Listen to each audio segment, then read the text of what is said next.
জীবিত শহীদ আবরারের চেয়ে শহীদ আবরার ফাহাদ অনেক শক্তিশালী। শহীদ আবরার ফাহাদ আমাদেরকে রাস্তা দেখিয়েছে আধিপত্যবাদের বিরুদ্ধে, আগ্রাসনের বিরুদ্ধে কিভাবে ন্যায্যতা এনশিওর করতে হয়। যখন শিবির সন্দেহে কোনো ছাত্রকে নির্যাতন করা হয় তখন আমরা সেলিব্রেশন দেখতে পেয়েছি এবং এটা নিয়ে কেউ প্রতিবাদ করতো না, যেহেতু শিবির তার কোনো অধিকার থাকতে নেই, তাকে মেরে ফেলা বৈধ। শিবির সন্দেহে কাউকে মারা যাবে না, কিন্তু কেউ যদি শিবির হয় তাকে মারা যাবে। যে জালেম তার বিরুদ্ধে আমরা সবসময় প্রতিবাদ প্রতিরোধ জারি রাখবো এবং যে মজলুম তার পক্ষে সবসময় আমরা থাকবো এবং তার ইনসাফ আমরা কায়েম করবো ইনশাআল্লাহ। শহীদদের যে প্রত্যাশা, শহীদদের যে আকাঙ্ক্ষা, সেই আকাঙ্ক্ষার আলোকে একটি বৈষম্যহীন ইনসাফ ভিত্তিক বাংলাদেশ বিনির্মাণের যে স্বপ্ন, সেই স্বপ্ন এখন পর্যন্ত আমরা বাস্তবায়ন করতে পারি। এই জুলাই বিপ্লবের মাধ্যমে একটা প্রজন্ম তৈরি হয়ে গেছে, সেই প্রজন্ম আর কাউকে ভয় পায় না, তারা অন্যায়কে অন্যায় বলতে শিখে গেছে। আসসালামু আলাইকুম ওয়া রাহমাতুল্লাহি ওয়া বারাকাতুহু। আউযু বিল্লাহি মিনাশ শাইতানির রাজিম। বিসমিল্লাহির রহমানির রহিম। স্মরণে মননে শহীদ আবরার ফাহাদ শীর্ষক আজকের সেমিনারে উপস্থিত আমাদের সকলের শ্রদ্ধাভাজন শহীদ আবরার ফাহাদের সম্মানিত পিতা মোহাম্মদ বরকতুল্লাহ, উপস্থিত মজলুম সম্পাদক, আমাদের সকলের একান্ত শ্রদ্ধাভাজন, আধিপত্যবাদের বিরুদ্ধে, আগ্রাসনের বিরুদ্ধে, ফেসিবাদের বিরুদ্ধে যিনি সবসময় তার কলমকে উঁচু রেখেছেন এবং পুরো প্রজন্মকে রাস্তা দেখিয়েছেন, আমাদের সকলের শ্রদ্ধাভাজন ডক্টর মাহমুদুর রহমান, উপস্থিত বিশিষ্ট ভূ রাজনীতিকবিদ এবং পরিবেশবিদ, আমাদের সকলের শ্রদ্ধাভাজন শিক্ষক ডক্টর আব্দুর রব স্যার, উপস্থিত শহীদ আবরার ফাহাদের শ্রদ্ধেয় ছোট ভাই আবরার ফায়াজ, উপস্থিত রেজাল করিম রনি ভাই, সম্পাদক জবান পত্রিকা, এবং ইসলামী ছাত্র শিবিরের সাবেক কেন্দ্রীয় সভাপতি সিরাজুল ইসলাম ভাই, শরীফ উসমান হাদি ভাই, রাফেজ সালমান রিফাত ভাই, ডাকসুর সাহিত্য সম্পাদক মুসাদ্দেক আলী ইবনে মোহাম্মদ সহ অন্যান্য অতিথিবৃন্দ, উপস্থিত সম্মানিত শিক্ষকবৃন্দ এবং সাংবাদিক বন্ধুগণ, সবাইকে ধন্যবাদ জ্ঞাপন করছি। ব্যস্ততার মাঝে আজকে আপনারা এসেছেন। শহীদ আবরার ফাহাদের স্মৃতিগুলো আমরা রোমান্তর করেছি, শহীদ আবরার ফাহাদের স্মৃতিগুলো শুনেছি এবং নতুনভাবে আমরা উজ্জীবিত হয়েছি। শহীদ আবরার ফাহাদ আমাদের প্রেরণার বাতিঘর। জীবিত শহীদ আবরারের চেয়ে শহীদ আবরার ফাহাদ অনেক শক্তিশালী। শহীদ আবরার ফাহাদ আমাদেরকে রাস্তা দেখিয়েছে আধিপত্যবাদের বিরুদ্ধে, আগ্রাসনের বিরুদ্ধে কিভাবে কথা বলতে হয়, কিভাবে ন্যায্যতা এনশিওর করতে হয়। আমরা দেখতে পেয়েছি গত 16 বছরে খুনি হাসিনা যখন ক্ষমতা এসেছিল, এরপর থেকে আমাদের এই ভূখণ্ড, আমাদের এই দেশ ভারতের সাবলেট কলোনির মতো আমরা ছিলাম। এখানে কোনো আমাদের অর্থনৈতিক স্বাধীনতা ছিল না, আমাদের এখানে রাজনৈতিক নিপীড়ন ছিল এবং আমাদের এখানে সাংস্কৃতিক গোলামি ছিল। আমাদের এই দেশে তারা যে সংস্কৃতিকে প্রমোট করেছিল সেটা ছিল কলকাতার সংস্কৃতি, সেটা ছিল দাদাদের সংস্কৃতি। এখানকার যে মাটি ও মানুষের যে সংস্কৃতি ছিল সেগুলোকে সবসময় আদারিং করা হয়েছে, সেগুলোকে সবসময় মার্জিনালাইজ করা হয়েছে এবং সেগুলোকে সবসময় ক্রিমিনালাইজ করা হয়েছে, সেগুলোকে সবসময় প্রবলেমাটাইজ করা হয়েছে। এবং যারা এদেশের মাটি ও মানুষের কথা বলেছে, যারা ইনসাফের কথা বলেছে, যারা আধিপত্যবাদের বিরুদ্ধে, আগ্রাসনের বিরুদ্ধে যারা কথা বলেছে, তাদেরকে বিভিন্নভাবে ফ্রেমিং করা হয়েছে, ট্যাগিং করা হয়েছে। এবং এক্ষেত্রে আমরা দেখতে পেয়েছি ছাত্র শিবির বলে তাকে ট্যাগিং করা হয়েছে এবং শিবির সেই ট্যাগিংয়ের মাধ্যমে তাকে হত্যা করাকে বৈধতা দেওয়া হয়েছে এবং সেই বৈধতা উৎপাদন করা হয়েছিল শাহবাগের মাধ্যমে। এবং এই শাহবাগের বিরুদ্ধে যিনি কথা বলেছেন, যিনি পুরো প্রজন্মকে রাস্তা দেখিয়েছেন, তিনি হচ্ছেন আমাদের শ্রদ্ধাভাজন ডক্টর মাহমুদুর রহমান। আমরা স্যারকে আন্তরিকভাবে মোবারকবাদ জ্ঞাপন করছি এবং এই জুলাইয়ের প্রজন্ম, পুরো প্রজন্ম আজীবন আমরা মাহমুদুর রহমান স্যারের যে কন্ট্রিবিউশন সেটা আমরা শ্রদ্ধার সাথে স্মরণ রাখবো।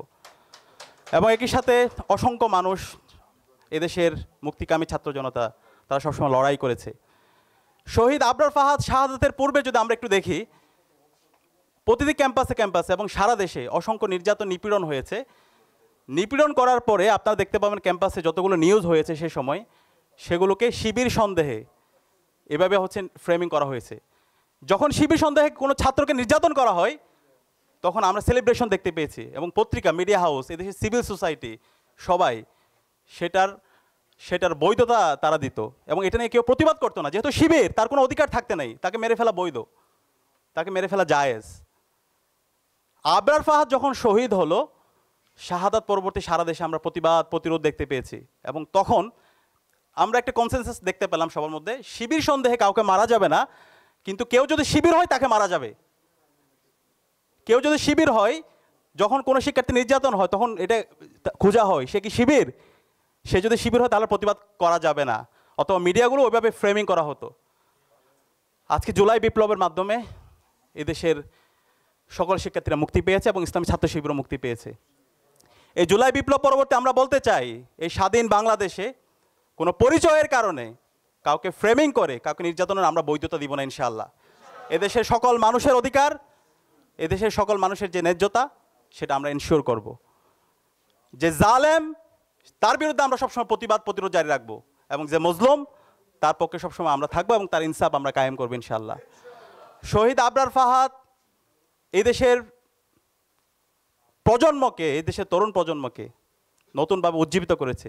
আধিপত্যবাদের বিরুদ্ধে, আগ্রাসনের বিরুদ্ধে কীভাবে কথা বলতে হয়, কিভাবে আমাদের ন্যায্যতা এনশিওর করতে হয়, সেটা আমরা আবরার ফাহাদের তার প্রতিরোধ এবং তার অ্যাক্টিভিটি থেকে আমরা দেখতে পাই। আজকের যে জুলাই বিপ্লব হয়েছে, সেই জুলাই বিপ্লবের বীজটা মূলত শহীদ আবরার ফাহাদ বপন করে দিয়েছিল। এবং আবরার ফাহাদের শাহাদাত পরবর্তী আপনারা দেখতে পান বাংলাদেশের প্রতিটি ক্যাম্পাসে ক্যাম্পাসে একটা প্রজন্ম তৈরি হয়ে গেছে। এবং এর পরবর্তী যে নিরাপদ সড়ক আন্দোলন দেখেন, পরবর্তীতে অসংখ্য আন্দোলন হয়েছে।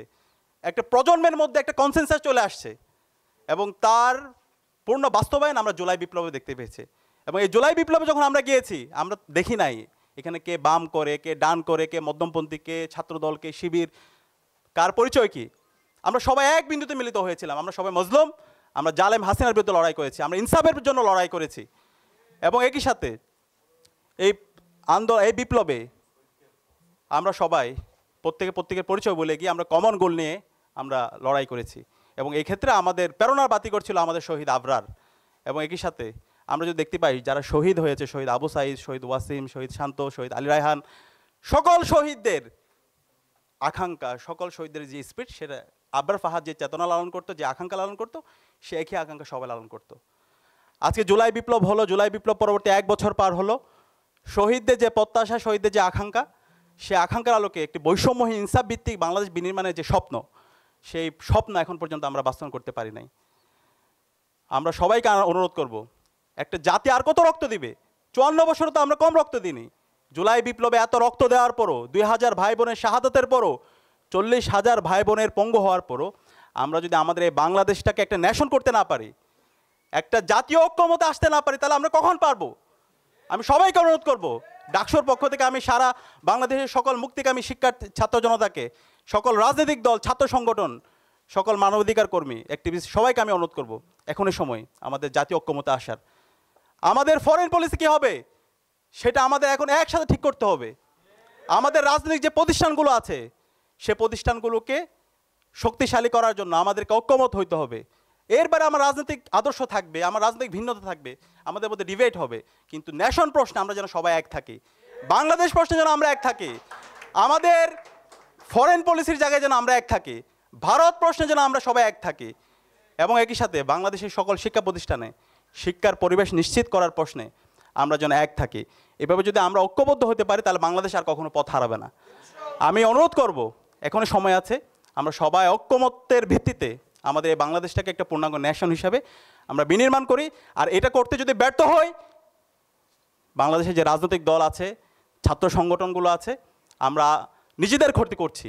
কারণ এই জুলাই বিপ্লবের মাধ্যমে একটা প্রজন্ম তৈরি হয়ে গেছে, সেই প্রজন্ম আর কাউকে ভয় পায় না, তারা প্রতিবাদ করতে শিখে গেছে, তারা অন্যায়কে অন্যায় বলতে শিখে গেছে। সুতরাং আপনারা যদি তার ব্যত্যয় ঘটান, তাহলে শহীদ আবরার, শহীদ আবু সাঈদ, শহীদ ওয়াসিম, শহীদ শান্তের যে উত্তরসূরি আছে, তারাই দাঁড়িয়ে যাবে, তারাই প্রতিবাদ করবে। আপনাদের যে বিগত ফেসিবাদের যে পরিণতি হয়েছিল, তার চাইতে খারাপ পরিণতি আপনাদের হবে। আমি অনুরোধ করব, আমরা সবাই ঐক্যবদ্ধভাবে আমাদের এই বাংলাদেশটাকে বিনির্মাণ করি। আর শহীদ আবরারের যে আজকের স্মরণ সভা হচ্ছে, সেটা শুধু একদিন, শুধু 7 অক্টোবর করলাম এরকম করলে হবে না। মাহমুদুর রহমান স্যার যে বিষয়টা বলেছেন, আমাদের শহীদ আবরারকে সারা বছরে প্রাসঙ্গিক রাখতে হবে। এবং আমরা কথা দিচ্ছি, ডাকসুর উদ্যোগে শহীদ আবরার সহ সকল শহীদদের স্মরণে এবং জুলাইয়ের শহীদদের স্মরণে এবং নতুন বাংলাদেশের স্বপ্ন আকাঙ্ক্ষা নিয়ে আমরা আমাদের সারা বছর জুড়ে আমাদের কর্মসূচি থাকবে ইনশাআল্লাহ। এবং সেই কর্মসূচিতে আমরা সবাইকে আহ্বান করব। আমরা দেখতে পেয়েছি গতকাল আমাদের কর্মসূচি ঘোষণার পর থেকে আমাদের অনেক বন্ধুপ্রতিম, আমাদের বড় ভাইরা আমাদেরকে আমাদের ভুলগুলো ধরিয়ে দিয়েছেন। আমরা তাদেরকে সাধুবাদ জানাই, আমরা ভাইদেরকে সাধুবাদ জানাই। এবং আমরা অনুরোধ করব, আমাদের যে কোনো ভুল, আমাদের যে কোনো সিদ্ধান্ত যদি ভুল হয়, আপনারা আমাদেরকে ভুল ধরে দিবেন, আমাদেরকে নিয়ে সমালোচনা করবেন। আমাদের যে কোনো ধরনের যৌক্তিক সমালোচনাকে আমরা সাধুবাদ জানাই এবং আমরা কথা দিচ্ছি আমাদের যে প্রোগ্রামগুলো সামনে হবে প্রত্যেক প্রোগ্রামে আমরা সবাইকে ধারণ করে আমরা সবাই একসাথে আমাদের এই স্বপ্নের বাংলাদেশ বিনির্মাণ করবো ইনশাআল্লাহ। তো আজকের আয়োজনে দীর্ঘ সময় জুড়ে আপনারা আমাদের কথাগুলো শুনেছেন, বিশেষ করে অতিথিবৃন্দকে ধন্যবাদ জানাই এবং সাংবাদিকবৃন্দকে ধন্যবাদ জানাই এবং আমরা আবারও ক্ষমা চেয়ে নিচ্ছি। আমাদের এই প্রোগ্রামটা যদি আরেকটু বড় অডিটোরিয়ামে করতে পারতাম সবচেয়ে ভালো হতো, অনেক বেশি কষ্ট হয়ে গেছে। এই ভুলকুটিগুলো ক্ষমা করবেন এবং আমাদের জন্য দোয়া করবেন। শহীদ আবরার ফাহাদকে আল্লাহ তাআলা জান্নাতুল ফেরদৌসে মেহমান হিসেবে কবুল করুক এবং সকল শহীদদের কবুল করুক। আসসালামু আলাইকুম ওয়া রাহমাতুল্লাহ।